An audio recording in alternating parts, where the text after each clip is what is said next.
Good morning. It's 9 o'clock in the morning, Pacific Daylight Time on November 22nd, 2024, and it's a Friday. Oh, that reminds me, I have not set up a redirect to Kerry Holzman's show. Because he's always got a Friday show. And here we go. Do that and that. And then we're going to go look at Lana Dro's question. Got a question in chat. Let's see. Here it is. How do I get a program off Windows 11? I've tried the normal way. It won't go away. And Martin Hogg asked, what program is that? Do we have a response from her yet? Yeah, Wintermute asked which program. So I'm going to go real quick to some the basics. I hit the Windows key and then appwiz.cpl. Windows key run or Windows key R would have taken me straight to the run command, but that gets us to the same place. So of course here would be the normal standard ways. You click on the program and choose uninstall. If that's not working, it might be an app, a Windows app. In that case, you go to the Windows key and then all apps and then find the program in here. Click on it. Let's try Game Bar. I think that one I can do. I did a right click on it, then more, and then look for uninstall. Well, Game Bar isn't one that I can uninstall. So, oh, I didn't mean to launch that. Doofus, such a Doug. Let's see, do we have a response from Lana yet? No. So close that down, get back to find something that I can actually uninstall the app, and then we'll go look. See, these wouldn't be apps or a creator. I'm right click, there's an uninstall. So if you don't find it in the normal programs menu, you may find it here. Then the next thing to do, since we still don't know what it is right click on the taskbar at the bottom, choose Task Manager, and then go to the Startup option here, Startup Apps. Now, if I have this expanded, we'll be able to see Startup Apps.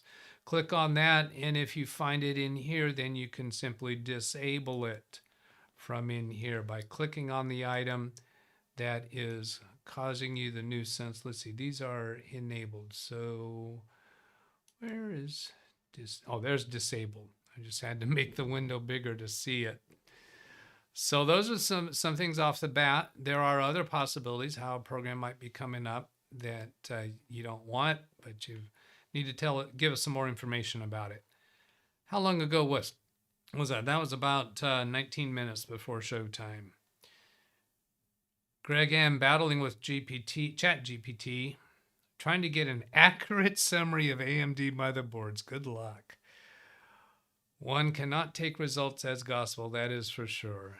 Yeah, we'll keep your struggle there. Parker's asking Greg M. if he fixed his Roku issue. Now, I've got some other topics to get to, so let's go there. All right, I think I need to just say it. If you sense a little down in me, I am a little down this morning. Had a unpleasant encounter with a family member yesterday that I'm still kind of shook up about. But I thought that if I turn my attention to the tech, maybe I'll be better, right? Alice, this is really great information, detailed. She was doing that, gave that comment actually on that short trailer that I showed of the HP laptop fan repair. So thumbs up and heart. Nick Poverman, regarding his issue, is informing here that the motherboards involved was Asus Prime H510, yada yada. And Phil Stodd said, Nick Poverman seems to have a very interesting problem. Yes, indeed. I'm going to give a summary of that problem in a moment. I wish him well that he finds the answer. And then let's see, come up here to, this is Nick Poverman. cloning the C partition alone fixed the problem, and that was suggested by Zavim Manor. Now, the issue that he was having, for those who don't remember or weren't around, is he was dealing with 25 computers that were working fine, 7 that were not. The 7 had the symptom that I'm about to describe. These were all custom build computers, all with the same hardware. I'm thinking that what they did was oh, there's a tiger. Hello, princess. I'm thinking what they did is and he said they're all the same. There's no user data on it. I'm guessing he works in a medical environment. I'm guessing maybe these computers are controlling equipment and not actually used by end users. That doesn't matter. That part doesn't really matter at all. For some reason, they decided in this, I don't know, hospital medical practice to do custom build computers for this. And apparently they bought a high quantity of all the parts. We know at least 35 computers, right? 25 weren't, no, 32. Do math when you're doing a broadcast. Try it sometime. 32 computers, I think. Yeah, 25 plus 7. Right? Yeah, 32. And they were all Windows 10, so he did Windows 11 upgrades on them. He had to turn on secure boot mode in BIOS. And when he did that on Windows 10, 25 of them worked fine. The computers came back up into Windows 10, and he was able to upgrade to Windows 11. 7 of them did not. With Windows 10, he turned on secure boot, and when he restarts the computer, they failed to boot. And he went through a whole bunch of troubleshooting stuff with them. And we have that information on the video from Wednesday. And it was the prior video to today's video. So they would not boot. And he had gone through a whole lot of stuff, told us about all the stuff that they did. And Zavim Manor came up with the idea. What he said was to do a fresh install of Windows 10, as I recall, what I understand. Do a fresh install of Windows 10 on one of the failing computers, turn secure boot mode on, boot up into that Windows 10, that new Windows 10, to be sure it does boot.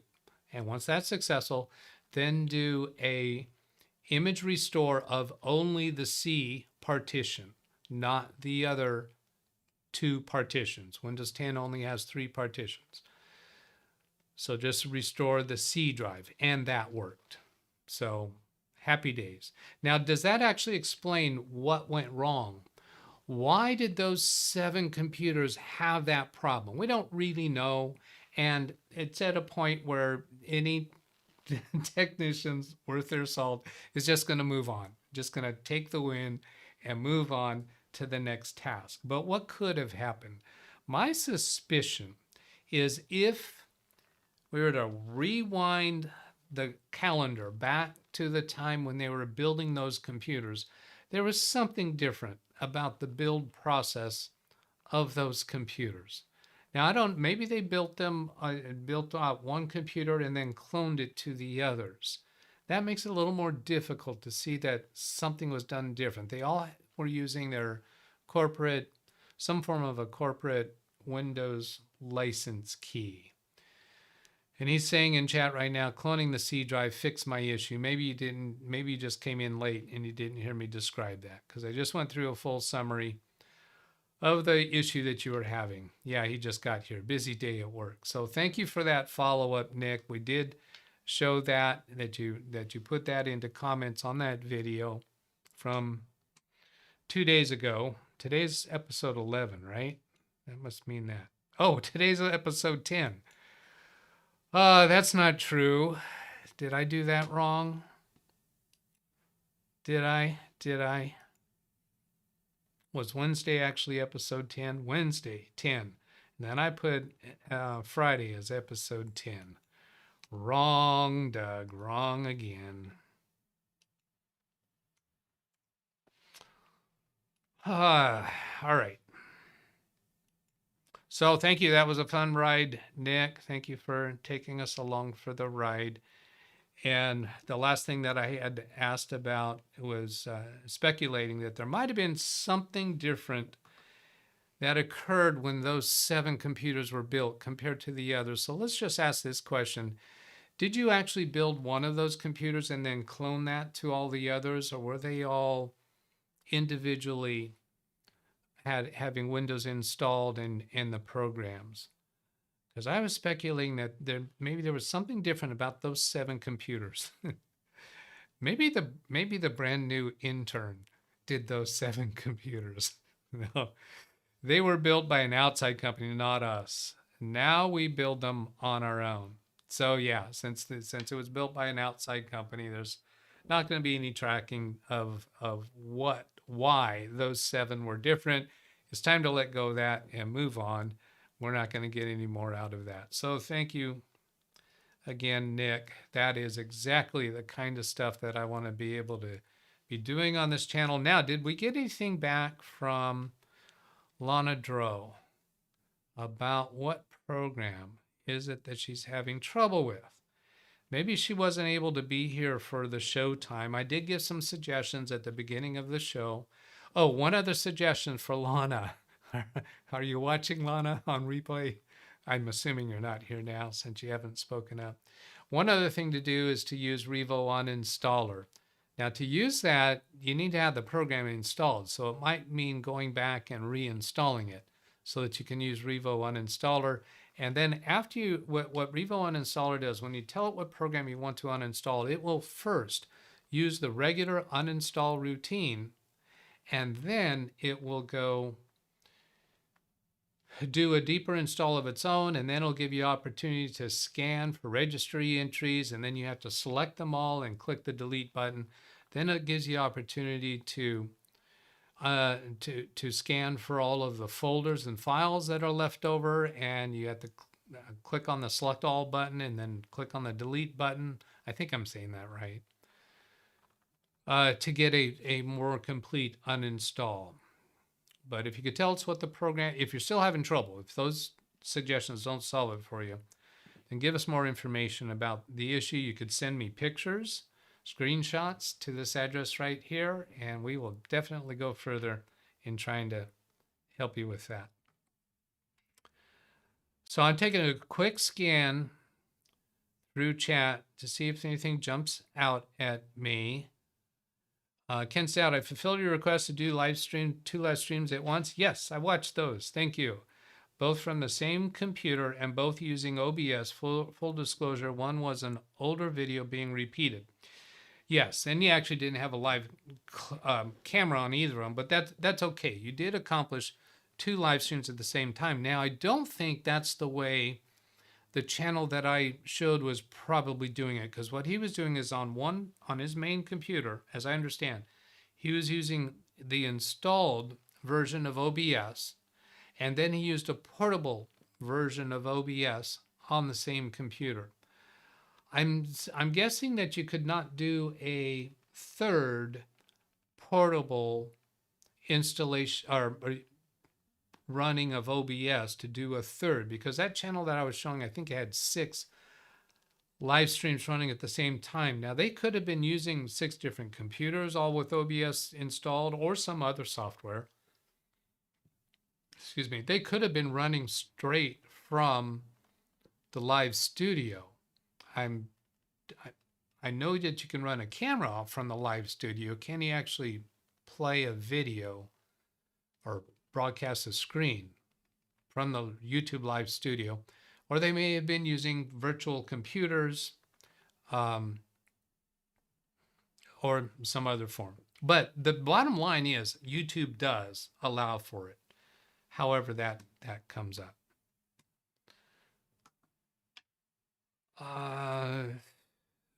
That company went out of business during COVID, the one that built their computers, John Williams. A computer I built at the beginning of the month was not updating 24H2. I have experienced that. I start that computer today and it's getting the update from Microsoft without a problem. You don't know that yet. If it hasn't finished the update, what I have seen happen is it will start the update, run the update, even restart the computer, and then get to a point where it says something went wrong and we're undoing the changes. It rolls that back and it has still failed. What I have found successful in that case, and I've had that happen with 2 computers during the last couple of weeks, you go to the Microsoft catalog and download that. Let's see. Oh, no, wait a minute. This is not updating to 24H2. This is not a cumulative monthly update. So I'm going to take that a different direction. I did have that with a computer, and my solution was to go to the media creation tool on Microsoft, where you make a USB thumb drive. It'll be 24H2. Just download it to the computer. Don't bother making a thumb. You don't need to make a thumb drive. Once it downloads, then double click on it to get into that folder. There's a setup.exe. Just run that setup.exe from there, and that will do an in-place upgrade to 24H2. And I found that works. And it's not, in my opinion, it is not worth taking the time to try to figure out why it's not updating through the normal process. I've just seen too many things with updates recently that they're just not working through the normal method. If you go download the cumulative update from the Microsoft library, anything that has a KB number, you can download it from the Microsoft library and install it directly. Or if it's a, what do they call it? Quality update or features update, which is the 24H2. If you're going from 23H2 to 24H2, then use the method that I just described. Now, one computer that I had to do that recently was a 21H2, where it claims to be up to date because 21H2 is no longer supported. Microsoft didn't even report to me that it's obsolete. It claimed to be up to date, current. Yes, correct. One of them is portable for the OBS instances. Rick, food shopping. The store also having issues. She retracted that. The Microsoft store is having issues too. Yeah, so sometimes you might have to do a workaround to get an update. Martin Hogg, customer phone today, has laptop Windows 10. She couldn't shut down. So said she let it power down till ran out of power. Now it won't boot. Black screen, no bootable media found. Will drop off at house. Okay, so couldn't shut it down. The things that I would look to do there, as far as we know, all she's doing is the start button, the Windows start button, and then choosing power, then choosing shut down. Another way to do it is Control-Alt-Delete, and then from Task Manager, you can use shut down. She might have fast startup enabled. Disabling that might be a way to go, but of course you don't want to try to talk a customer through that. Holding down the power button for 10 seconds on any laptop is going to force power it down. Now what she did is let it power down till it ran out of power on the battery. Now it won't boot. What I have found in that instance is some computers, you have to let it sit on the charger for maybe half an hour before it will boot. If you've ran the power all the way down, it might not boot, even if you have it plugged in. It wants to do some charging of the battery. That might be what's going on there. Black screen, no bootable. So they are getting to a point where it's showing no bootable. I'm still thinking let it charge for a while and see if it starts up. Another thing here, ran out of power, it won't boot, is hold the power button down for 10 seconds because it still might have not achieved a full legitimate power down. So once the power is up enough to get to this black screen, hold the power down button down for 10 seconds. Don't just press it and release. Hold it down for the 10 seconds, then try turning it on again. You may have lost CMOS setup by running the internal battery down. If the CMOS battery was weak, you might have lost that. So go into CMOS and restore factory defaults. This is probably some brand name, so factory defaults on a laptop is probably going to be a safe way to go. So those are some ideas.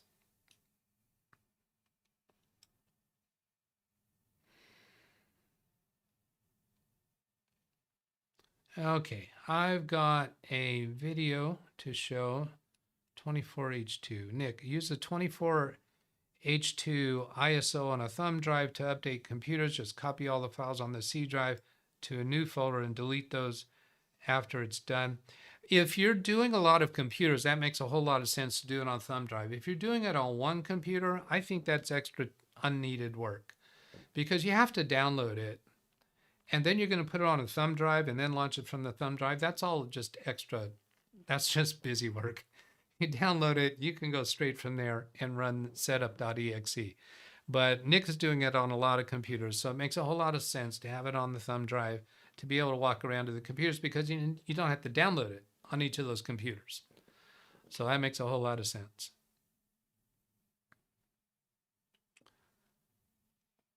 Okay. 400 computers to upgrade. Yep, he is busy, busy, busy. So now those 25 computers and the 7 computers, you said that, just a curiosity, it doesn't matter, but I'm curious, were those computers all running some common piece of equipment? Is that why they didn't have any specific user data on them? Just kind of a guess there since it's in a medical environment. Lawn Dog, what if running the battery down to the point of shutdown just before the shutdown, the machine tries to save something, but the battery dies? That could create boot problems. Yeah, that is definitely suspicious that has caused some problem with the boot files on the drive that you might need some kind of a repair. I asked her to force power off by holding the power button down for 10 seconds. Same result. Okay, that didn't do it. But we do know that the battery was run all the way down. Maybe the CMOS battery wasn't up to the task of saving or retaining the CMOS information, the BIOS setup information. Doctor's lab, they are used for everything online. Doctor's lab, so not running equipment, but still generic enough that they use everything online. So all of the data is online. They're not storing anything locally. Boot repair, yeah, possibility. So let's see, 922. Let's go get to this video that I prepared.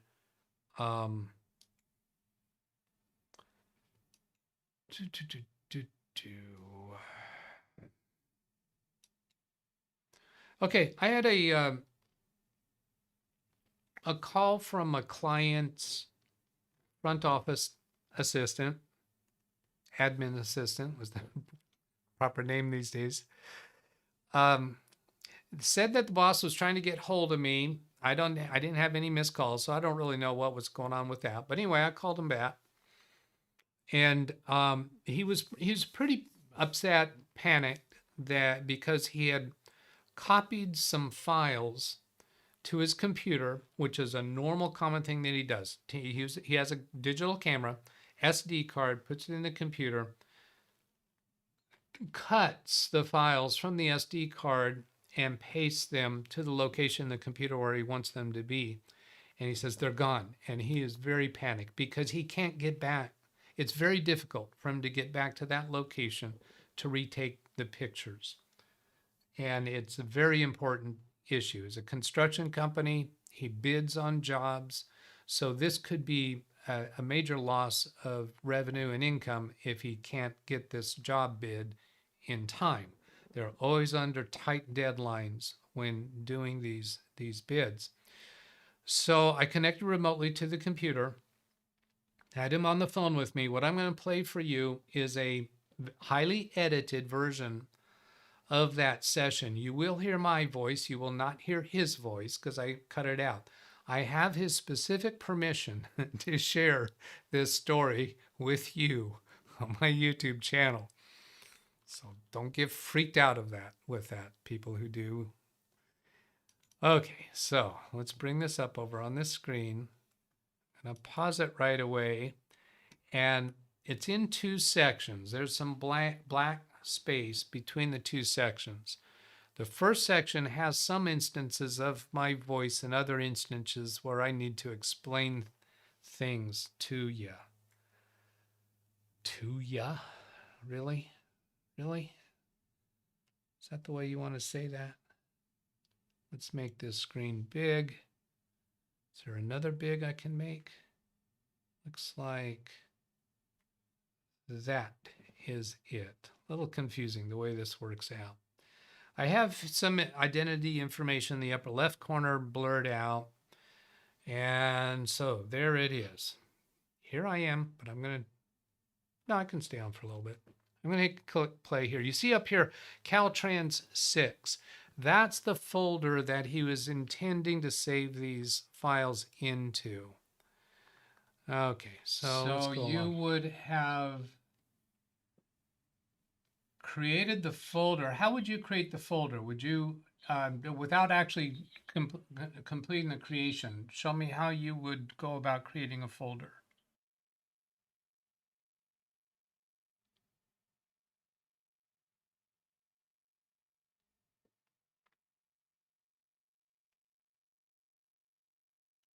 Okay, in this part right here, he is speaking, but I've muted his voice because I didn't get his specific permission for that.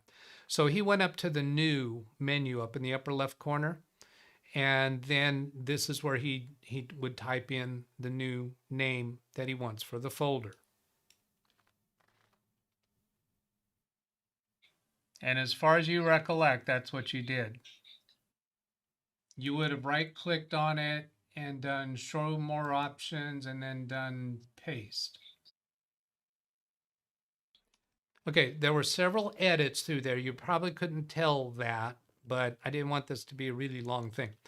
But anyway, just finding out what his process is. Now I'm pointing this out because it's very useful in troubleshooting and problem resolving to find out how are you doing it.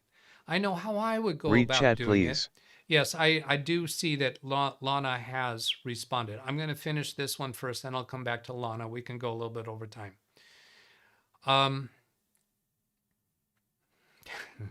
Get your head back in over here, Doug. I noticed that a while ago.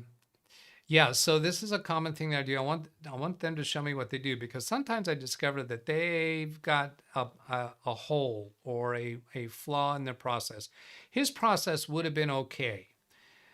Now we're going to go a little bit further to see what comes up next. Now, when I'm doing this thing over my mouth, it means that I'm not speaking, so that whatever, if you're hearing me speak, it's the recording during the session with my client. Now, just as a little piece of information, let me show you this. This is unrelated to finding those files, but you see these icons down here?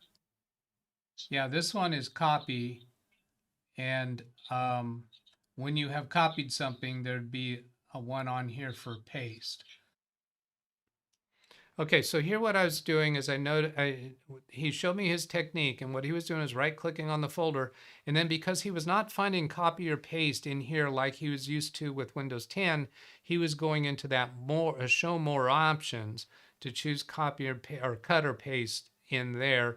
And I was just taking that little teaching moment to show him about these icons. Now, when he gets 24H2, of course, there's actual words along with these icons. So I just showed him that. He's going to be fine with that. We don't need any other utilities to put in those words.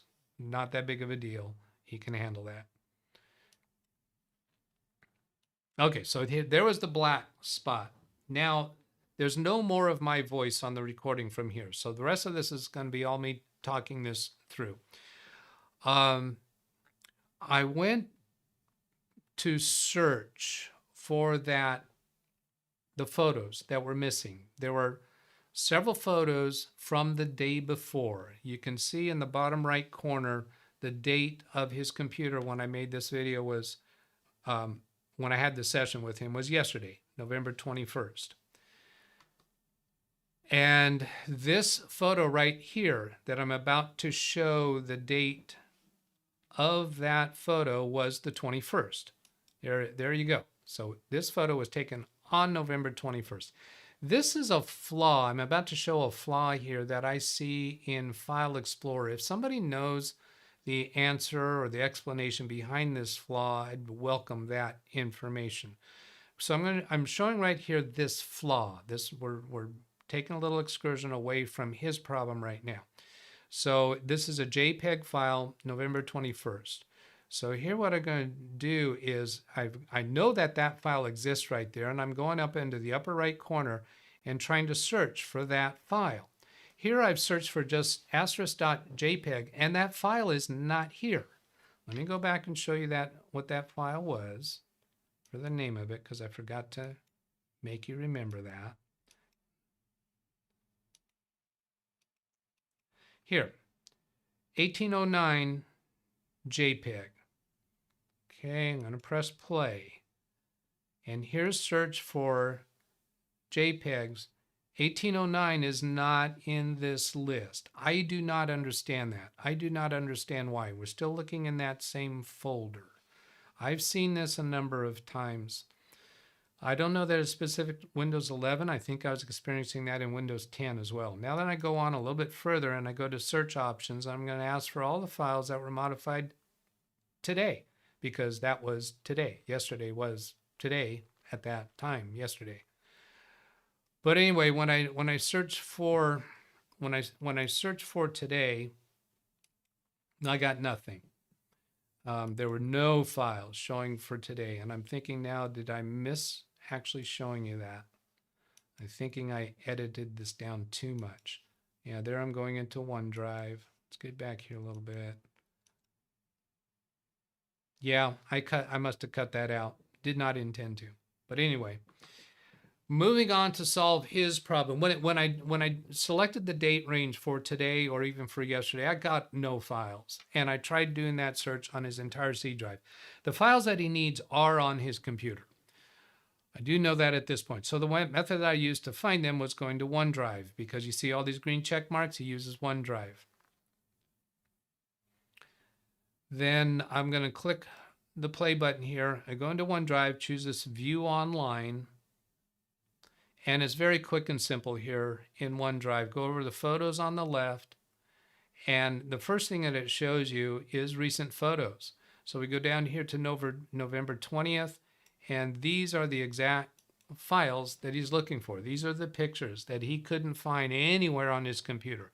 And he spent, I don't know how much time the night before he called me trying to find these. Night before he called me. That was yesterday. No, it must have been the morning. Okay, so maybe it wasn't the night before, because these were all pictures from the 21st. When he put them onto his computer, then he couldn't find them. So actually, he called me pretty quickly. Now, so on this one picture, I want to know where they are. So I come over here for information, and I see that he did not put these files in that Caltrans folder that he intended to. He actually has them in a folder called Bids 2024, which is inside of a Documents folder. His Documents folder is not supposed to contain pictures at all. His intention is to have pictures in the Pictures folder. So apparently what happened is he was busy doing things by rote memory and muscle habit, thought he had done it right, and he did not. The search functions in File Explorer are lousy. He was not able to find the pictures, but that's where they were. So we found them. We moved them into the place that they belonged. I gave him a couple other efficiency tips along the way. So the point there is just that this was a way that OneDrive came to the rescue that I had never even conceived that it might solve the problem. Another thing that might solve this problem, if it was functioning on his computer, would be recall, because recall will show what you had done recently, right? So I'm wondering if recall would have revealed that. So now I'm going to go to chat, and I'm going to first take a look. Is it deleting the photos off the camera when he copies them to his computer? Sort of, yes. He's using it's an SD card, not the camera directly, and he does a cut. His habit is to cut from the SD card and then paste to the computer, and he is second thinking that now. He's not sure he wants to continue doing that, although that was not the source of his trouble. We were also conversing about recovering those photos from the SD card. I told him to stop. When I had the first conversation with him, I told him to stop using that card until we get this resolved. Hello, Tim. All right, so let's go catch up with Lana Dro. Oh, McAfee. There you go. That's what it is. I'm going to go make sure I get all of her. There's no arrow over here, so it's just those two. How do I get a program off? And it's McAfee. There's also a uninstall utility for complete uninstall for McAfee. Let's do McAfee uninstall tool. So a Google search for that. This is from McAfee's website. And then here's a Major Geeks has that tool. I think you have to go clicking around a bit on McAfee's website to find that tool. Standard removal method, advanced step, super administrator, deactivate, down and let's see, reinstall, deactivate customer service. I'm not seeing it real quickly here. Skipped it, option 2. Removal tool. Yeah, I saw your comment there, Wintermute. That would have been a really good !C. You skipped it, option 2, but I happened to see it. Here it is. Download the McAfee PR, product removal tool. That's what it stands for. Download that, run that. That should get rid of everything. I'm pretty sure there were some other suggestions. Let's see.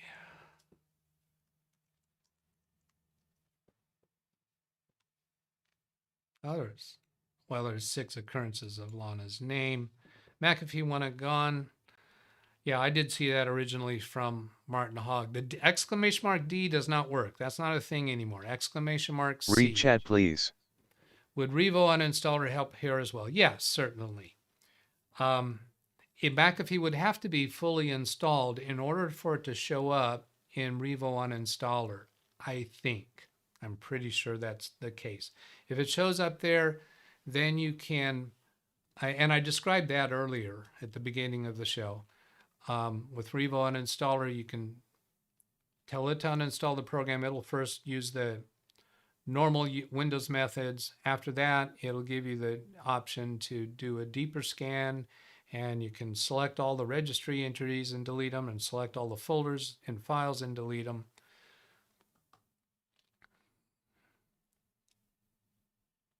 And Wintermute actually gave a link to the tool. It's option 2. Okay, so he gives the link and then explains that it is option 2. Option tool. Yeah, right. You have to expand it. It's not enough to read this, because you read that and you say, what do I do with that? If you don't recognize it, you need to click on the plus sign to expand it. Then you can also can get stuck there. McAfee removal tool. Yeah, saw that. Hibernation file is the file that Londog was talking about that might be damaged, but if a hibernation file is damaged, Windows is just going to boot without the hibernation file. I don't think any damage to the hibernation file will prevent it from booting.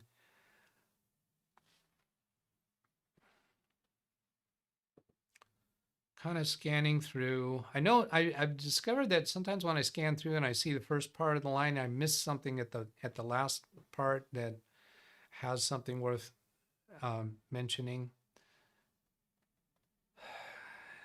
Yeah, the problem here was not a copy problem. That was a interface between the keyboard and the chair problem.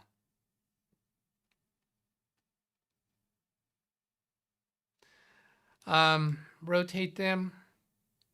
Yeah, that would.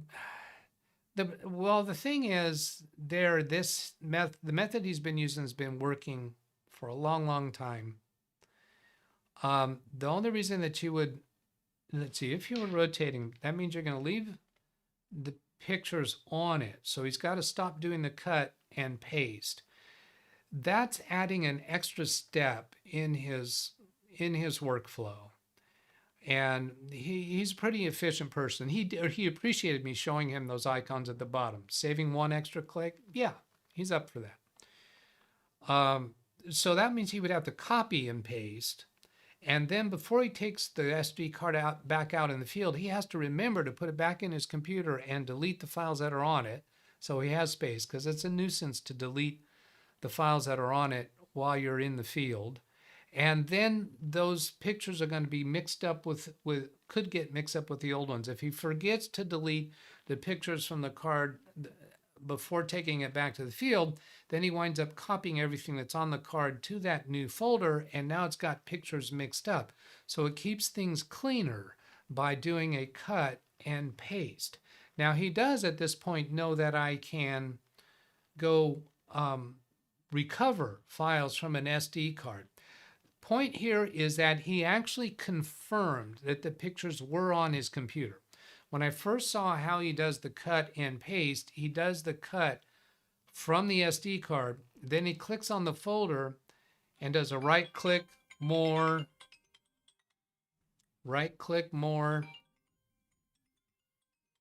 two in a row from the same United States number, right? Scam.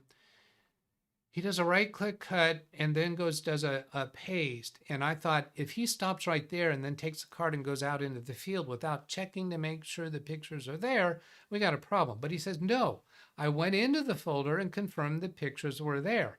Yeah, he did confirm the pictures were there, but it wasn't in the folder that they thought they were. So he did confirm the pictures, successfully pasted. At that point, I think, since that's his routine, I think cut and paste is fine. Cut and paste was not the source of his trouble here. I must be into overtime. Yeah, I am.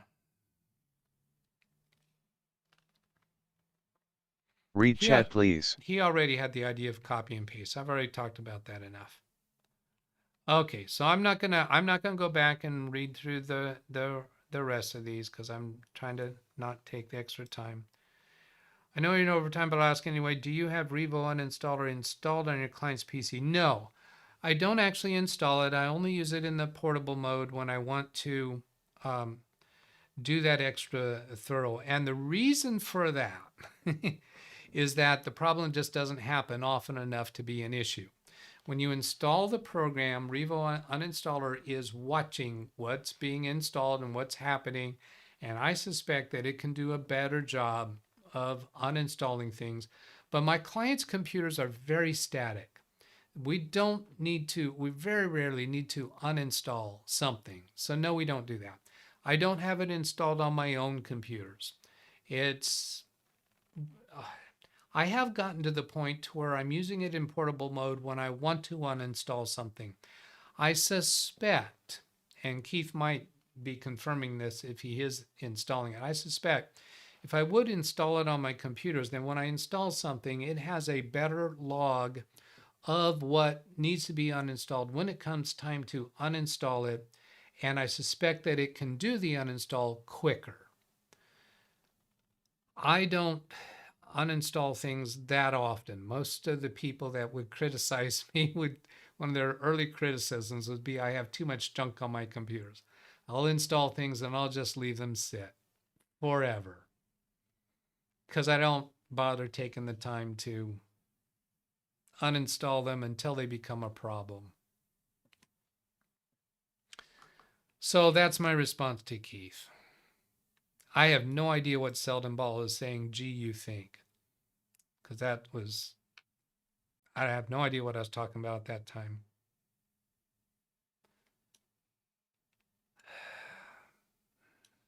Yeah, okay, I think I'm done. I am planning to do the normal Saturday show tomorrow, normal hours, do not have a specific subject in mind.